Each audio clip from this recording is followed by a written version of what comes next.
교회대계라는 제목으로 같이 하나님께서 사도행전 10장을 통하여 세 번째 시간입니다. 우리 은혜빛교회 성도들에게 어떠한 말씀의 진리를 알기를 원하시게 하는지 같이 우리가 말씀을 주목하기로 원합니다. 여기서 제가 두 번은, 한 번은 우리가 단절된 신앙에 대해서 얘기했고요. 그 다음 두 번째는 자규류 신앙의 한계를 대해서 얘기했습니다. 사실 이 두 가지 문제가 모든 신앙인들이 갖고 있는 고민 중에 하나예요. 사실 우리는 그리스도 안에서 구원받고 주님 하나님과의 관계성이 회복된 자들이에요. 하나님과의 관계성이 회복되면 당연하게 인간과의 관계도, 수평적인 관계도 회복이 돼야 됩니다. 그렇지 않습니까? 그게 십자가의 정신이잖아요. 근데 우리가 지금 많은 부분에 있어서 하나님과의 관계성은 회복됐다고 하는데 사람들 간의 수평적인 관계가 회복이 안 된 분들이 또 의외로 많아요. 그리고 이 관계성에 대해서 아예 생각조차도 안 하는 경향이 많아요. 이게 뭡니까? 그 단절됐다는 얘기예요. 사실 우리의 신앙을 여러분 한번 돌아보십시오. 우리가 지금 죄를 갖고 주님 앞에 고백할 때 주로 어떤 죄를 고백했습니까? 예전에 우리가 많이 교회에서 배워왔어요. 그 죄는 전부 다 도덕적인 죄며 윤리적인 죄목들만 갖고 얘기했어요. 음란을 생각했어요. 도둑질했어요. 거짓말했어요. 뭐 하나님 앞에 제대로 드릴 거 떼먹었어요. 이런 윤리적이고 도덕적인 관점에서의 우리 죄를 회개했어요. 이건 나쁘다는 건 아닙니다. 그러나 정녕 우리가 지금 하나님과의 관계에 있어서 우리가 죄를 고백해야 될 것은 무엇입니까? 하나님과의 단절됨이에요. 이 단절됨의 지금 역사, 지금 여러분 옆에 자리에 보세요. 많은 분들 빠졌어요. 이분들이 교회 안 나오신 이유가 뭡니까? 여러 가지 이유와 형편과 사정도 다 될 수 있어요. 그러나 결론은 하나입니다. 하나님과 관계성에 있어서 단절됐다는 얘기예요. 이건 심각한 죄입니다. 이 단절을 가지고 문제는 성도들이 죄로 인식하지 못하는 거예요.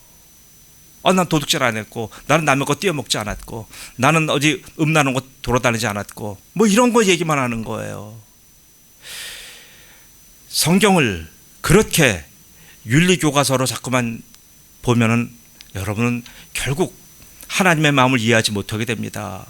하나님은 가장 큰 죄악 중에 하나가 뭐냐면 하나님과의 관계성이 단절된 것을 보는 거예요. 그래서 저는 하다못해 지금 20장에 나온 고넬료 어떤 분이에요? 고넬료는 우리가 볼 때 그는 경건한 사람이라고 그랬습니다. 모든 종교인들이 가지고 있는 어떤 역할 모델 같은 그런 사람이에요. 그런 사람을 저는 뭐라고 봅니까? 하나님이 저에게 기도하고 제가 말씀을 같이 묵상하며 연구하고 했을 때 하나님께서는 제게 어떻게 보여지게 하냐면 바로 그는 경건한 종교인이지만, 그는 하나님을 경외하는 자였지만 그는 하나님과 단절된 사람의 모형이다라고 하는 것이에요. 여러분, 우리의 겉모습 굉장히 종교적일 수 있고요. 엄청나게 신앙적이고 종교적인 그리고 경건한 생활 할 수 있어요. 그런데 그의 내면이 하나님과의 관계성이 단절되어 있다면 그는 하나님 앞에 통에 자복해야 돼요. 제위에 앉아서 금식을 하며 굵은 베옷을 입고 회개와 금식으로 하나님 앞에 통에 자복해야 되는 거예요. 그런데 지금 뭡니까? 많은 강단에서 이것을 죄로 여기지 않아요. 그러니까 성도들이 하나님과 단절되어 있으면서도 이것을 죄로 인식하지 못하는 거예요. 여러분, 이것이 지금 뭐예요? 지금 우리가 계속 성경을 쭉 읽어오면서 어땠습니까? 하나님께서 요한과 베드로를 통하여 환자들을 고쳐주셨는데 그 환자들 대부분 여러분 잘 보시면 마비된 자들이에요. 마비되어 있는 거예요. 신체가 마비되어 있고 정신이 마비되어 있고 마음이 마비되어 있는 거예요. 마비된 것은 결국 뭡니까? 이게 단절됐다는 거예요. 지금 하나님 앞에서 우리의 상태가 마비되어 있어요. 그런데도 자기가 지금 마비된 상황인지 상태인지를 인식하지 못하는 거예요. 그러니까 주일되게 여기질 않아요. 주일은 하나님께서 분명히 제 6일, 하나님 주신 6일과 분명히 구별되어 사용하라고 말씀하셨어요. 근데 우린 뭡니까? 6일이나 지금 주일이나 똑같이 여기는 마음이 있잖아요. 그래서 이런 걸 갖고 자꾸 성경적으로 얘기를 하면 성도들이 굉장히 마음에 힘들어합니다. 왜 우리 목사님 저렇게 강고하신가? 왜 이렇게 완고한 말씀만 하시나? 아니요. 제가 만들어서 하는 것도 아니잖아요. 하나님의 말씀을 그대로 대언하는 것이 목회자잖아요. 목회자가 이 설교와 목회를 통하여 도대체 어떤 세상의 부와 세상의 세속적인 그런 노려야 될 것들을 제가 여기서 추구합니까? 아니잖아요. 목회자는 오로지 하나님의 말씀을 정확하게 대언하는 그 역할밖에 없어요. 그리고 그 말씀대로 본인부터 다른 사람에게 화살 돌리는 것이 아니라 본인부터 그렇게 살려고 발버둥치는 자들이에요. 오늘 이 하나님과의 단절돼서 온 신체가 지금 정신이 마음이 마비가 된데도 모르고 여전히 자기가 육체가 건강하고 세상살이가 능하고 세상이 재밌다고 하는 분들, 그는 심각한 거예요. 오늘 그런 분, 그렇게 단절된 자 또 하나의 신앙은 어떤 거예요? 많은 분들에게 있어서 이거는 치명적인 거예요. 진짜 이 문제는 미안합니다. 죽을 때까지 갖고 갈 수 있어요. 자기류의 신앙, 자기 중심적인 신앙, 이거는 진짜 문제입니다. 이 자기류의 신앙이 가득 차 있어요. 이 신앙이 사단이 그런다. 우리 예전에 많이 들었잖아요. 교회도 가세요, 헌금도 하세요, 성도들하고 잘 어울리세요, 여러 가지 종교행위 하세요. 그러나 자아만은 포기하지 마세요. 그런 얘기 많이 들었잖아요. 사단은 우리의 자아를 꽉 붙들고 있어요. 네 인생은 네 거야, 네 시간은 네 거야, 물질 네가 노력해서 네가 얻은 거잖아. 왜 그것을 너의 마음대로 사용하지 않아? 여러분, 이 자기중심류의 신앙, 자기류의 신앙처럼 두려운 것이 없는 거예요. 많은 분들이 왜 지금 이렇게 교회를 나온다고 하면서 신앙생활을 하시면서 교회에서 많은 그런 여러 가지 빛나는 전공도 세웠으면서도 불구하고 아주 사소한 것 하나에 넘어지는 이유가 뭡니까? 너무너무 생각지도 않았던 사소한 것에 성도들이 팍팍 넘어져요. 그건 뭐예요? 자기주의 신앙 때문에 그래요.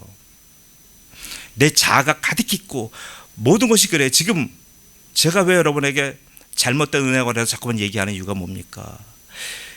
자기주의 신앙에 바로 잘못된 은혜관이 들어와 버리면 이거는 치유가 난망해요. 왜요? 은혜는 뭐예요? 내 있는 입장, 내가 있는 토대를 아주 강화시키는 거, 그게 은혜고요. 지금 내가 있는 이 상태가 그대로 점점 더 크고 확정되고 이 자리가 지금 교도바가 점점 탄탄해지는 거, 그걸 은혜로 생각하는 거예요. 아니요, 그 은혜 아니에요. 그것은 자기가 생각하는 은혜지 성경적인 은혜가 아니란 말이에요. 그렇다고 한다면, 그것을 은혜라고 한다면 지금 복음서부터 우리 성경에 나와 있는 모든 믿음의 선진들은 잘못 사는 거예요. 그래서 그 사람들은 은혜 속에 산 게 아니란 말이에요. 우리가 지금 내가 이렇게 살지 못하는 나에 대해서 우리가 성경을 보면서 울고 아파하고 고통스러워하고 주 앞에 회개의 기도를 올리지 못할 망정, 성경조차도 자기류의 신앙으로 마음껏 해석하는 거예요. 성경은 누구나 볼 수 있어요. 그러나 누구나 해석할 수 없는 책이에요. 성경은 아무렇게나 봐도 돼요. 그러나 성경은 아무렇게나 해석하면 안 돼요. 성경 해석, 오석과 남석 성경을 잘못 들여다보면요, 성경에서 이단들 보세요. 우리보다 성경에 더 많은 지식이 있고요, 더 많이 읽어요. 그러나 그들은 뭡니까? 그들은 자기류의 신앙과 자기들의 신앙 사상을 완전히 강고하게 점점 엮어주는 교재로 성경을 사용하잖아요. 성도 여러분, 지금 제가 좀 말씀드린 두 가지, 하나님 앞에서의 지금 두 가지 문제, 고넬료도 지금 이 문제를 갖고 있었다는 얘기예요. 단절과 자기류의 신앙. 그래서 세상에서 그를 경건한 사람으로 지금 얘기했지만 그는 뭐예요? 그의 상태는 한마디로 말하면 불의함이에요. 여러분, 여태까지 성경 어떻게 보셨습니까? 지금 고넬료는 불의한 상태예요. 그의 내적인 상태는 너무 지금 하나님 보실 때 불의한 존재란 말이에요. 의롭지가 않은 존재예요. 지금 많은 분들이 신앙생활 하시면서 자기는 이렇게 지금 많은 것을 하고 있다고 해서 자기 스스로가 의롭다고 생각할 수가 있어요. 그러나 지금 보세요. 하나님이 고넬료조차 이렇게 경건하게 살고 하나님을 경외하는 고넬료조차 하나님은 불의한 상태로 하나님 판정하신 거예요. 왜 고넬료가 불의한 상태라고 왜 저는 단정합니까? 고넬료는 그에게 그가 의로운 상태라고 한다면 그에게 성령께서는 베드로를 파송하지 않아요. 베드로를 만나게 하지 않는다는 얘기예요. 왜요? 지금 그 상태에서 신앙생활을 계속 잘하면 되는 거예요. 고넬료야, 지금 네가 가지고 있는 신앙 그대로 잘 살아가라, 그런 거예요. 그런데 안 그랬잖아요. 지금 성령께서는 고넬료의 신앙이 한쪽으로는 엄청나게 지금 신앙적이었지만 한편으로 볼 때는 불의한 거예요. 저 착한 고넬료가, 저 성품 좋고 저 지금 하나님 앞에 저렇게 경건하게 살려고 발버둥치는 고넬료가 성령이 보실 때는 불의한 상태인 거예요. 불의한 상황인 거예요. 그러니 성령이 어떻게 하십니까? 하나님의 선택한 백성 그 고넬료에게 다가가서 고넬료에게 지금 고넬료가 이해하지 못하는 신비하고 지금 기적적인 방법으로 베드로를 만나게 해 주셨어요. 베드로를 만나서 무엇을 확인했습니까? 베드로를 보자마자 베드로에게 부복하여 엎드려 절했습니다. 이건 뭐예요? 내가 이제 나의 왕이 바뀌었습니다, 이 얘기예요. 내가 황제를 섬기던 자가 이제는 예수님을 나의 왕으로 모시겠습니다라고 하는 자기의 신앙 고백을 베드로에게 바친 거예요. 베드로에게 바친 게 아니라 예수님 앞에 그렇게 드린 거예요. 그렇게 착한 사람이고 그렇게 중심이 서 있는 사람의 그런 사람조차도 성경은 불의한 상태로 보는 거예요. 자, 그럼 상태가 불의합니다. 그 불의한 상태를 다른 말로 얘기하면 성경은 한마디로 뭐라고 얘기합니까? 불의한 상태는 곧 불의한 자는 죄인입니다. 여러분, 누가 죄인이에요? 가서 훔치고 도둑질하고 음란하고 이것저것 나쁜 짓 하는 것, 그 사람이 죄인이 아니란 말이에요. 지금 하나님과 단절되어 있고 자기의 신앙으로 똘똘 뭉쳐서 지금 불의한 상태인 자를 성경은 죄인이라고 하는 거예요. 여러분, 지금 우리가 너무나 성경에 대해서 성경을 도덕 교과서처럼 보다 보니까 살아계신 하나님의 진리에 대해서 우리가 지금 귀가 막혀버린 거예요. 이것 보고 깜짝 놀란 거예요. 고넬료는 내가 많은 사람한테 칭송받고 내가 힘이 붙이도록 구제하고 지금 하나님 앞에 이렇게 경건하게 사는데도 불구하고 자기는 자기의 상태는 불의한 상태고 지금 자기에게 붙은 바로 성령의 이름표는 죄인 고넬료였어요. 보통 사람 같으면 여기에 반발할 거예요. 아니, 내가 부모 때부터 내가 예수님을 믿고 내가 지금 이렇게 열심히 교회 다니고 내가 지금 교회를 섬기고 내가 얼마나 이렇게 많이 살아왔는데 내가 죄인입니까? 평범한 사람들도 당신 죄인이다라고 하면 반발해요. 죄인이라고 하면 반발하는 거예요. 나는 지은 죄가 없습니다. 왜? 죄에 대한 관념을 자기가 만들었기 때문에 그런 거예요. 그리고 자기가 학교와 사회에서 배웠던 것을 바로 죄에 대한 개념으로 생각하기 때문에 그런 거예요. 여러분, 죄에 대한 개념을 이제 바꾸셔야 돼요. 죄는 하나님과 단절된 상태 자기 중심주의 신앙이에요. 그렇다고 본다면 여러분은 죄인이십니까? 아니십니까? 죄인이에요. 나는 죄인이에요. 그래서 회개한 사람은 계속 회개하는 거예요. 주님 앞에 자기의 죄를 토설하는 사람은 계속 토설하게 되는 거예요. 구원파의 구원론은 한 번 구원받기 위해서 회개한 사람은 죽을 때까지 회개할 필요가 없다라고 구원파는 얘기해요. 그러나 우리 개혁파는 뭐예요?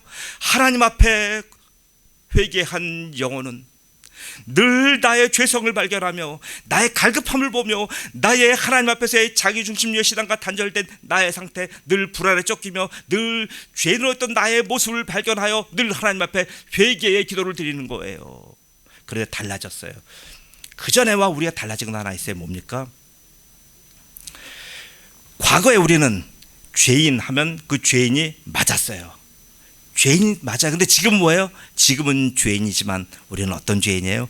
구원받은 죄인인 거예요. 이게 달라졌어요. 제가 말씀 하나 읽어드릴게요.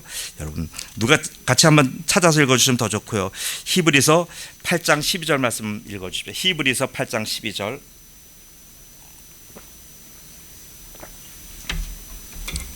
히브리서 8장 12절 말씀입니다. 다 같이 읽겠습니다. 시작. 내가 그들의 불의를 긍휼히 여기고 그들의 죄를 다시 기억하지 아니하리라. 히브리서 8장 12절 말씀 보세요. 여기서 불의는 사람의 상태를 얘기하는 거예요. 근데 이 불의라는 상태는 불신자만 해당되는 거 아니에요. 하나님 앞에 지금 교회에 들어와 있는 사람도 이 상태가 될 수 있어요. 지금 고넬료가 얘기하잖아요. 바로 이 불의한 상태를 어떻게 긍휼히 여기고, 긍휼히 여긴다는 뭐예요? 하나님께서 마음에 두지 않으신다는 얘기예요. 여러분, 자녀가 부모한테 어떤 실수하고 자녀가 부모한테 대들고 하면 화가 나잖아요. 그때는 막 징벌하고 싶잖아요. 그런데 조금만 지나가면 다 잊어버려요. 제가 언제 나한테 그랬지? 기억조차 안 나요. 왜요? 마음에 두지 않는 거예요. 이 상태가 긍휼인 거예요. 하나님은 하나님의 백성에게 이런 마음 갖고 있어요. 우리가 지금 불의한 상태인데도 불구하고 우리의 불의함을 기억하지 않아요. 간직하지 않으셔요. 왜요? 그 다음에 나오잖아요. 그들의 죄를 다시 기억하지 아니하리라. 기억하지 않아요. 우리의 죄과를 기억하지 않아요. 왜요? 이제 우리가 여기서 죄인은 뭐예요? 죄인은 상태가 아니에요. 죄인은 여러분 이걸 꼭 기억하셔야 돼요. 지금 말하는 불의함은 상태지만 불의한 사람의 외적인 신분은 바로 죄인이에요. 여러분 이걸 꼭 기억해 두시기 바랍니다. 죄인이란 것은 법적인 신분을 말하는 거예요. 우리가 법적으로 과거에는 죄인이었어요. 여러분 아니십니까? 왜요? 마귀에 소속된 자니까 우리는 죄인이었잖아요. 법적으로 우리는 신분적으로 마귀에게 소속된 죄인들이었어요. 그 죄인이었는데 이제는 우리는 그런 죄인이 아니에요. 이제는 풀려난 죄인이에요. 말하자면 해방된 죄인이에요. 이게 어떻게 비롯된다고요? 우리가 막 노력하고 수행하고 돌을 닦고 40일 금식기도 하고 철야기도 하면 뭐가 좋아질 수 있어요? 우리의 상태는 좋아질 수가 있어요. 상태는 좋아질 수 있잖아요. 내가 불의하면서 내가 예전에 술집에 10번 갔다 하면 그렇게 40일 금식기도가 나면 술집에 10번 가고 싶겠어요? 1년에 한 번 가고 싶겠죠. 이렇게 상태는 좋아져요. 그러나 신분은 안 바뀌어요. 죄인이 사형 언벌받아 감옥에 들어갔어요. 자기가 노력해서 나올 방법이 있습니까? 없어요. 이건 법정에서 재판관이 너는 사면하노라라고 하는 재판장의 사령장을 꽝꽝꽝꽝 받아야만 그는 풀려나는 거예요. 이게 법적인 죄인이 바로 이거예요. 이렇게 무서운 거예요. 바로 성경이 말하는 죄인은 상태적인 죄인을 말하는 게 아니에요. 법적인 죄인이에요. 하나님의 법정 앞에서 하나님의 언도와 판결에 의해서 그는 죄인으로 판명된 자예요. 죄인으로 판명되었기에 그는 뭐예요? 그가 하는 소유는 모두가 다 악한 거예요.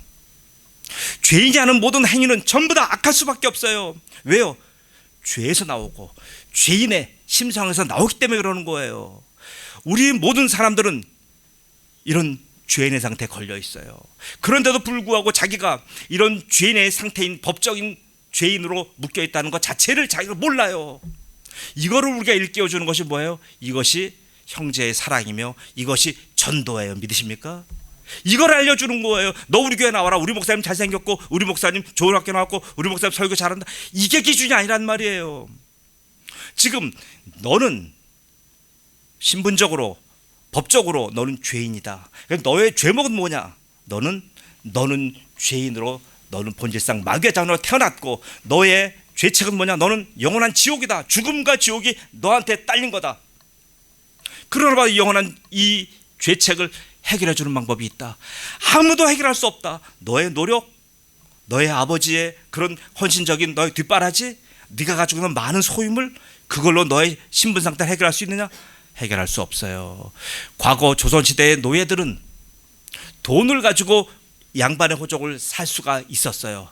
그러나 우리가 이 사형수의 죄인들은 자기의 그 영어에 보면 자기가 감옥소에서 자기의 어떠한 방법으로도 거기서 빠져나올 방법이 없어요. 이거는 길이요 진리요 생명이신 예수님, 그분만이 우리를 이 죄에서 해방시킬 수가 있는 거예요. 바로 그분이 우리를 죄인의 신분으로부터 우리를 의인의 신분으로 바꿔주신 거예요. 믿으십니까? 그래서 요한복음 1장 12절에 뭐라고 그러셔요? 영접하는 자 곧 그의 이름을 믿는 자들에게는 하나님의 자녀가 되는 권세를 주셨으니, 이 자녀가 되는 권세는 뭐예요? 바로 이 권세는 내가 이제 자녀가 되었으니까 내가 심리적이고 심정적이고 내가 생각하는 자녀가 아니에요. 여기서 말하는 자녀는 법정적인 자녀예요. 법률적으로 이제 나는 죄인에게서 완전히 해방되고 하나님의 자녀로 완전히 옮겨졌습니다라고 하는 하나님의 언도예요. 믿으십니까? 그래서 이제 여러분이 죄인에서 의인된 것은 여러분의 행위와 노력과 여러분의 상태 거기에 있지 않아요. 어디에 있다고요? 하나님께 있는 거예요. 여러분, 그래서 정말 엉터리 성경을 해석하는 분들 많아요. 구원이 내게 있는 것 같이 얘기해요. 내가 노력하면 구원을 얻을 수 있는 것 같이 얘기해요. 구원을 내가 얻을 수 있는 거예요? 내가 아무리 노력하고 내가 땅을 파고 해서 내가 구원을 내가 쟁취할 수 있습니까? 아니요. 이 구원은 그래서 하나님께 속해 있는 거예요.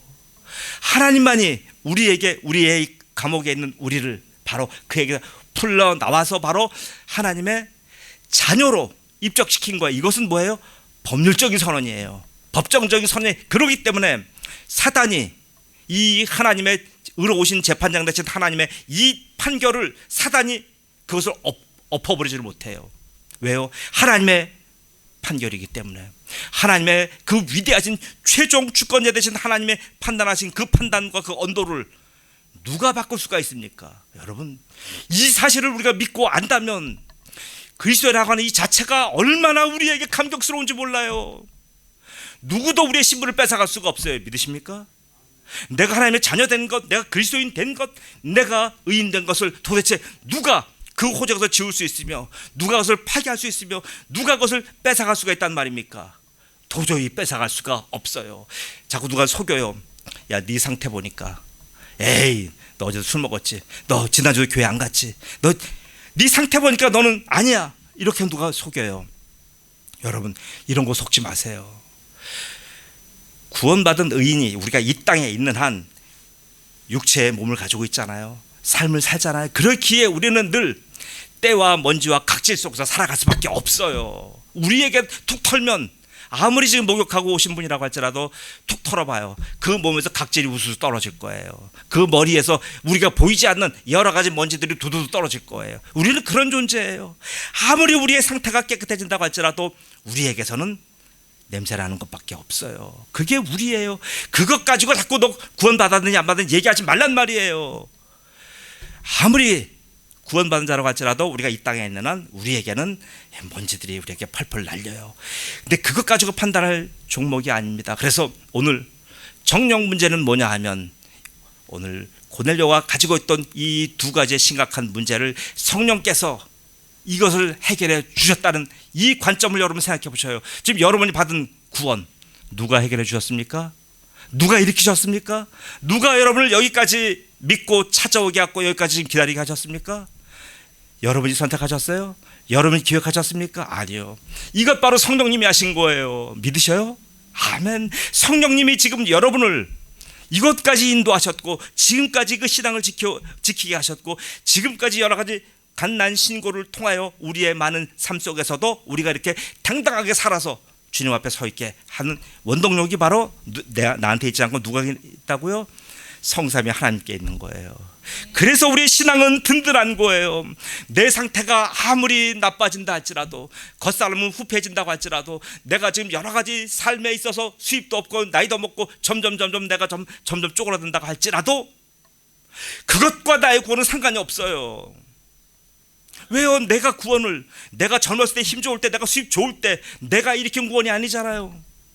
바로 하나님께서 나의 상태와 상관없이 나는 죽어서 영원한 지옥으로 갈 수밖에 없는 죄인의 신분을 하나님이 이미 아시고, 하나님과 원수 되었을 때에, 하나님과 죄인 되었을 때에, 내가 이미 연약한 상태에 놓였을 때, 그때 이미 하나님이 다가오셔서 우리에게 우리의 구원을 일으켜 주셨잖아요.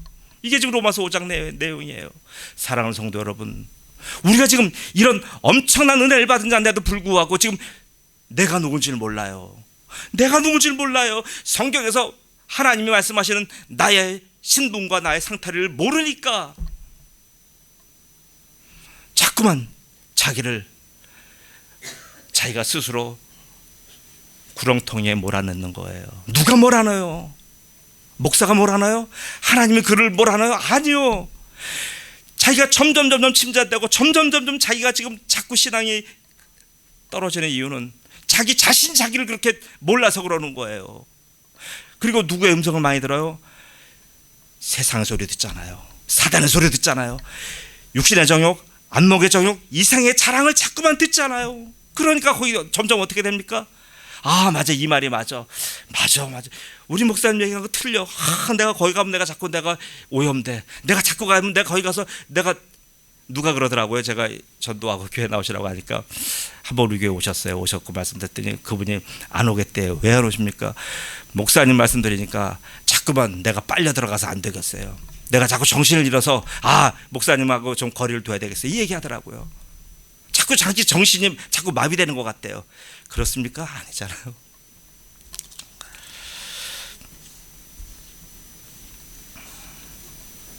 사랑하는 성도 여러분, 지금 우리 모두는 여러분과 제가 그런 심각한 상태였다는 것을 우리는 다 인정한 자들이고, 그 상태에서부터 성령님이 오셔서 우리가 바로 성령님으로 인하여 구원받은 신분의 변화를 받았어요.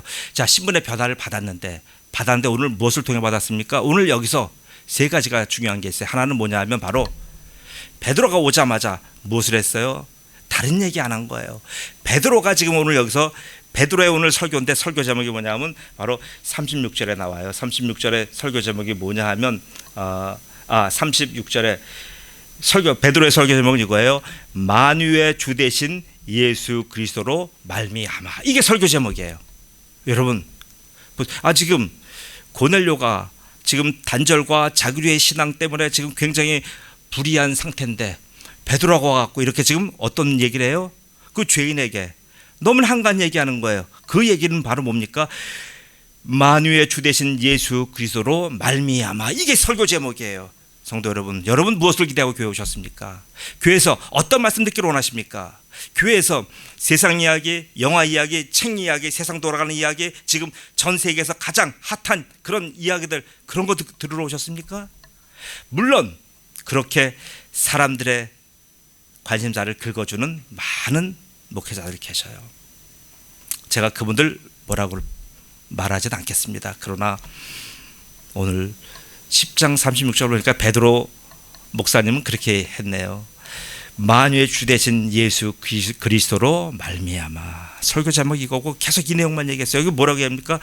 지난주 얘기했어요. 화평의 복음 얘기합니다. 그리고 바로 십자가의 복음 얘기합니다. 부활의 복음 얘기합니다. 그리고 속죄의 복음 얘기합니다. 그리고 나서 또 하나 심판의 복음까지 얘기하는 거예요. 5가지 복음 얘기한 거예요. 여기에 어떤 세상이 끼어듭니까? 어떻게 세속이 여기 들어옵니까? 어디 세상에서 내 욕망이 여기 개입됩니까? 전혀 없잖아요. 세상은 아는 강고도 없고 오직 구속한 주만 설교하잖아요. 그것 얘기했어요. 그것 설교하고 그것 선포하고 그것을 가지고 고넬료에게 알려줬을 때 하늘이 열린 거예요. 하늘이 열리며 성령이 임하신 거예요. 성령이 임하되 어떻게 임했습니까? 사도행전 2장에 임하신 것 같이 그렇게 성령이 임했어요. 성령이 임하실 때 항상 어떤 초자연적인 역사와 방언과 어떤 그런 아주 우리가 이해하지 못할 그런 기적의 행사가 꼭 나타납니까? 아니에요. 여러분, 그거 믿지 마세요. 그거 거짓말이에요. 그럴 때도 있지만 안 그럴 때가 더 많아요.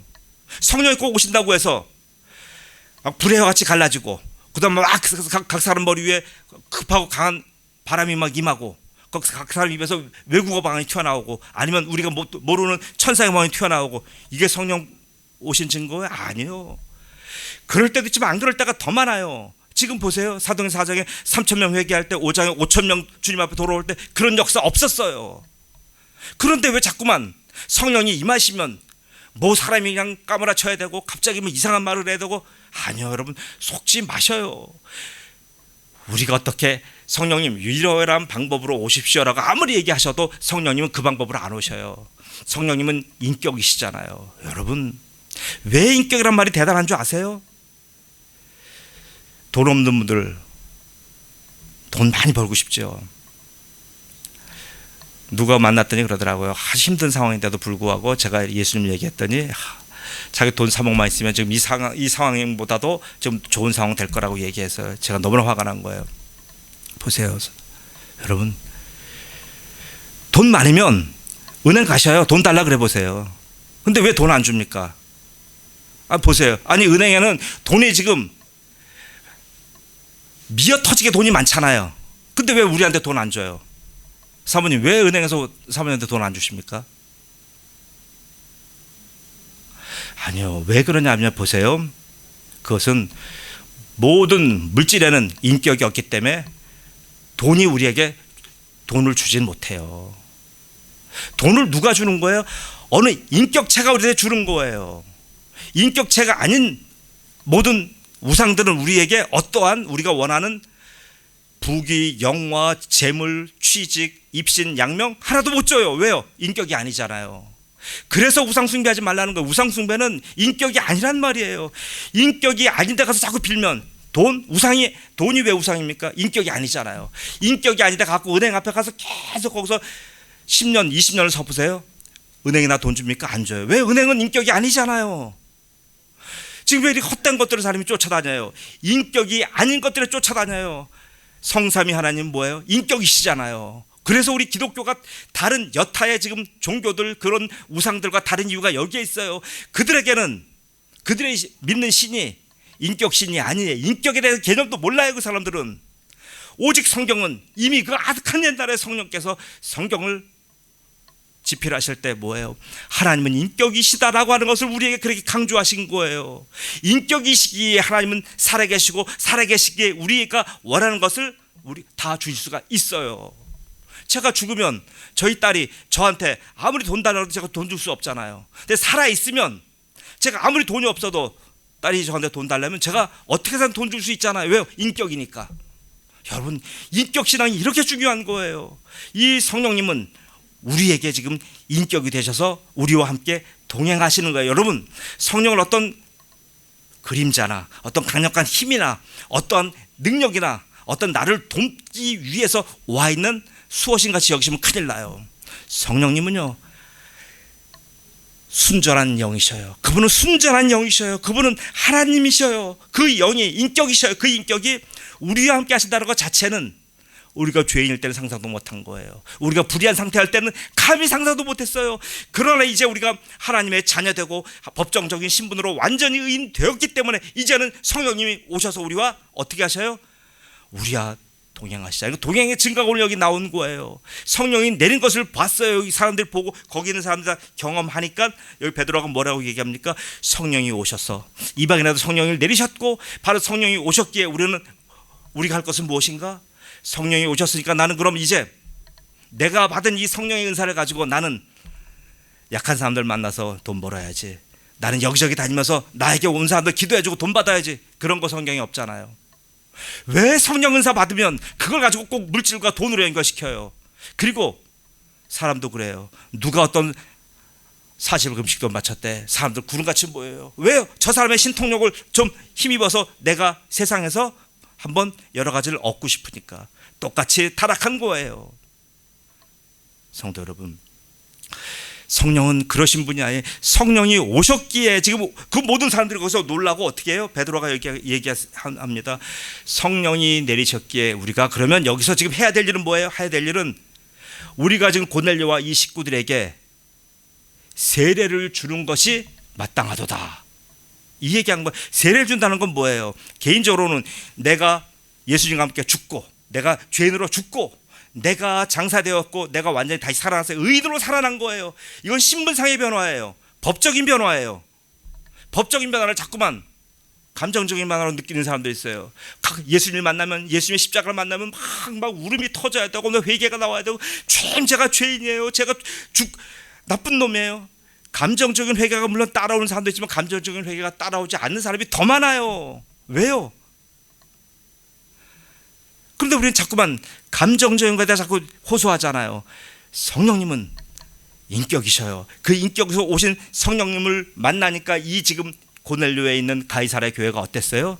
베드로가 세례를 준 거예요. 거기 있는 사람들에게 아직 세례받지 못한 분들에게 세례를 주었어요. 세례를 주었다는 개인적으로 바로 우리가 죽었다가 예수님과 함께 다시 죄인의 신분에서 의인의 신분으로 다시 태어났다. 이 얘기 하나 하고, 두 번째는 뭡니까? 바로 세례를 주었다는 것은 그 자리가 교회가 되었다는 얘기입니다. 믿으십니까?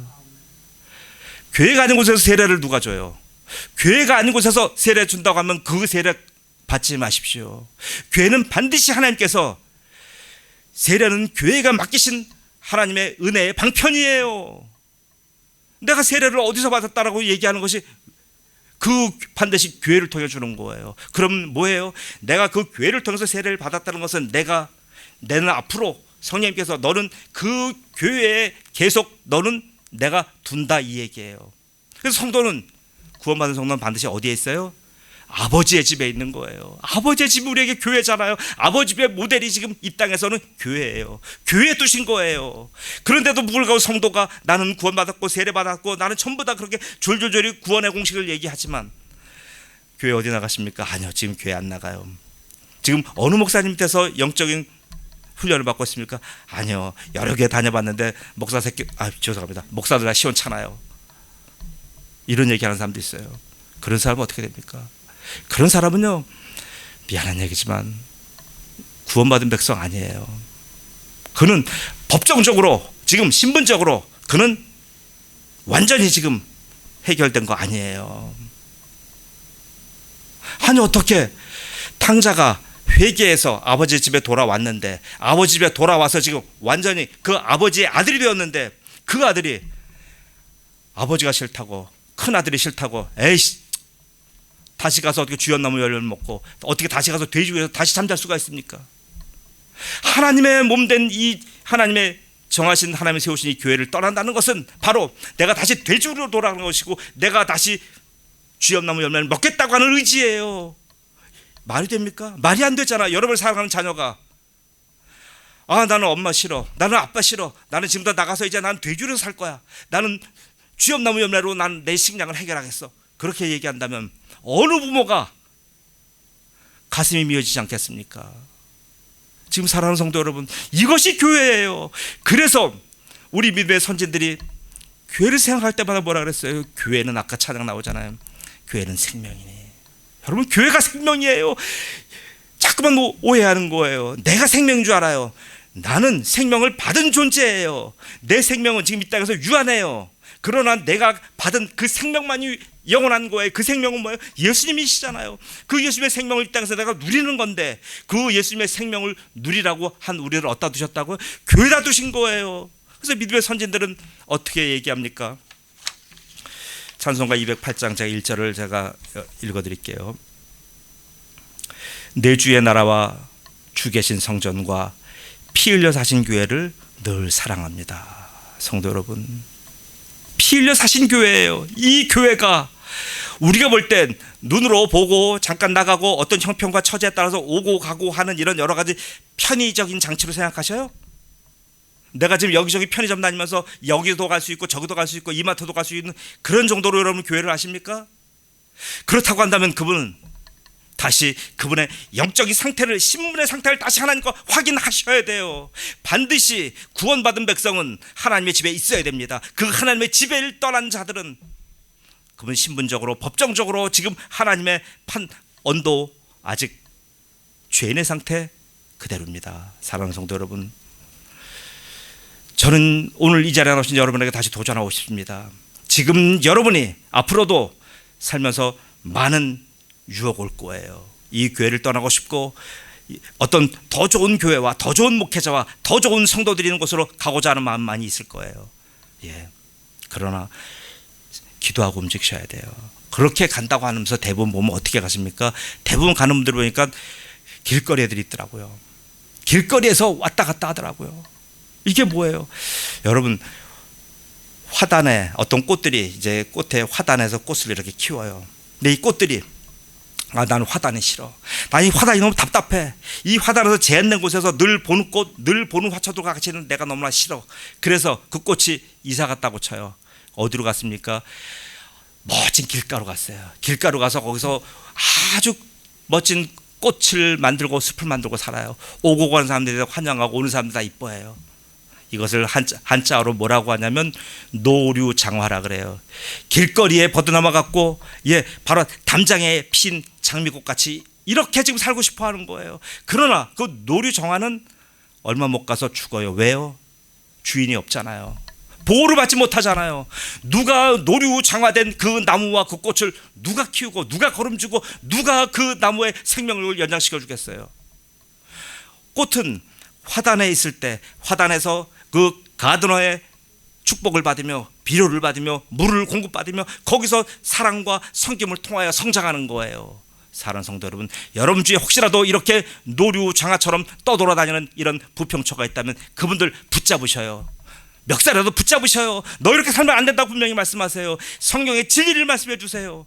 그리고 우리 교회가 아니라도 어떤 교회든지 간에 그 교회에 등록하시고 그 교회 목회자의 반드시 영적인 지도를 받으며 성도들과 바로 수평적인 교제를 통하여 매일 믿음 성장하도록 그렇게 인도하셔요. 그것이 교회입니다. 이런 위대한 교회 되시기를 예수님으로 축복합니다. 아멘. 기도합니다. 전능하신 아버지 하나님, 은혜 감사합니다. 아버지 하나님, 우리는 너무나 자꾸 성경을 이론으로만 대합니다. 성경을 먼 이야기로만 대합니다.